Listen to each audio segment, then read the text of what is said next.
Ko tu saproti ar klātbūtni vispār? Tu domā šī raidījuma kontekstā, kāpēc tās nosaukums? Nu, jā, kā tu to, jo tev tas uzsvars uz to raidījumu tomēr ir par klātbūtni. Jā, ļoti vienkārši īstenībā.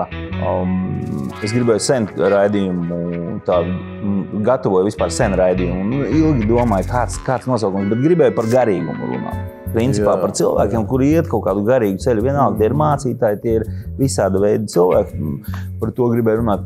Un klātbūtne bija Indulim tāda grāmata klātbūtne. Indulim Paičam ir tās mācītājs. Un vienkārši viņi man tur plauktā stāvēja. Un es tā gultā gulēju šitā. Un, wow, re, kur ir klātbūtne. Tas raidījums ir klātbūtne. Jo klātbūtne ir tava šeit. Jā. Tas ir viens. Ir skatītāju klātbūtne, un tad ir Dieva klātbūtne, kas ir garīgums. Un tad es tā kā radošs cilvēks domāju, wow, tas gan labi ir tiešām tā klātbūtne. Tas efekts visā ir tā klātbūtne. Ka mēs šeit pavadām, tu esi manā klātbūtnē, es esmu tavā klātbūtnē. Dievs ir mūsu klātbūtne.